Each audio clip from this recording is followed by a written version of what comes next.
I'll leave it to Rodney to do that. I appreciate it because it sped me up. I thank you for that. Panel, thank you for being here. I tell you, is it Berger? Is that right, Mr. Berger? Just what the chairman said about you driving 10 hours to be here shows your dedication to your town and the importance that that this has on all the communities around the country. This is also something I've dealt with. See, I've been in this business for over 17 years, not politics, but this right here. I'm actually a licensed operator. I operate plants. I've operated plants. And I saw a great shift over the last 7 years where DEQ used to regulate me. And that's where I still receive my licensing from, and I'm sure that's still where you receive your license from, but yet they have zero impact anymore because it's the EPA now that is calling all the shots. My question to the panel, and I'll let you kind of elaborate on this, is where does the role play now with DEQ? I mean, I used to complain about DEQ all the time. It was ODEQ, Oklahoma Department of Environmental Quality, and I've worked in many of your all states with a company we own that's called Mullin Environmental, and we process waste and water. And the compliancy now that the EPA is putting out there, you can't comply with it. Not with the technology that's here, not on the backs of these small communities, yet DEQ had some common sense to them because they lived, worked, and breathed in the same communities. Now that the EPA is coming there, and I've heard this over and over again from the panel, there's no common sense. There's no justification or rhyme or reason, but yet you're having to pay for it. Mr. Meyer, I heard you say that one community, which I represent a very rural community, or all of actually rural communities in Oklahoma on the eastern side. One community, their water bill is going to go from $30 to $300 to comply with the new mandates. Did I hear that right? Go for the record, so the mic. Correct. Because of the EPA requirements. Now, has anybody got sick in that community? Has DEQ failed to do their job? No, sir. Nobody has gotten sick. We see very little impact on the human health due to SSOs. We need to stop them, but let's do it in an affordable manner. But isn't the EPA's role here is to protect the health and safety of others when it comes to pollution and clean water, what we're drinking, right? That's correct. Wasn't that the same role that DEQ was playing inside the state? We have found that our DNR, and it feels great to be here today. I've got Illinois, I've got Oklahoma, I've got Arkansas. Well, Oklahoma's better. We all know that. I mean, come on. But I mean, look at us. You know which one looks better. So.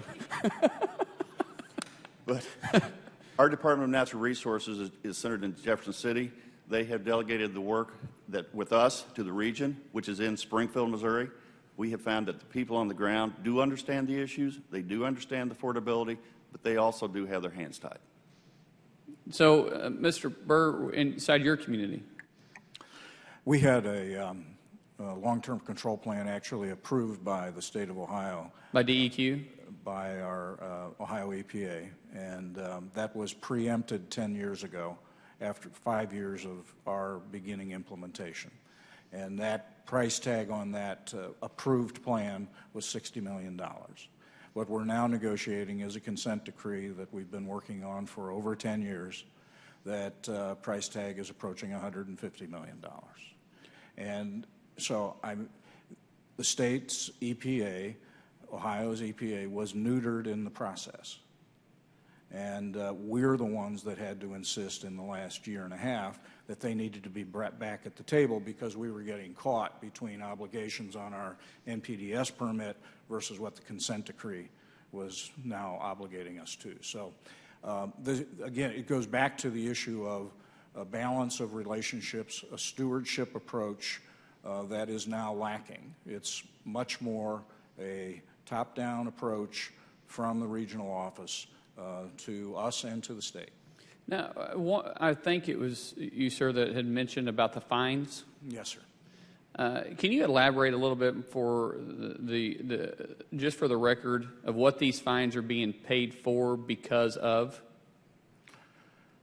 My understanding is that the fines are a part of a consent decree process, which is in itself necessary because of our violations of the Clean Water Act. So, but you haven't had any Violations violations with your state agencies. These are all the from Washington, D.C. They're the ones that giving you the fines, right? Correct. And how much have you spent in your community? We have, in terms of the, we have spent, we're now in the process of spending another $25 million. We had spent $10 million up to that point. And just fines? Not in fines, no. Okay. In and trying to comply? The fines we have not yet paid, and I'm unwilling to pay them. So, And I support you in that too. You have critical infrastructure needs. You're trying to comply with unfunded mandates, and if they're going to throw it out, then they should be giving the states the financial resources to be able to do it, not put it on the backs of these small communities. But so many of these agencies, they've never even lived in these communities, and yet they don't understand the impact it's going to have. Like Mr. Meyer, you saying one community with 150 people, their water bill is going to go from $30 a month to $300 a month, and most of them won't be able to afford that. Do you want to respond to that? I just want to say that is absolutely correct. I just want to say that is absolutely correct. Thank you, panel, for being here, and I went over my time. Chairman, thank you for entertaining my Mr. Davis from Illinois wanted to rebuttal, but we're not going to let him do it.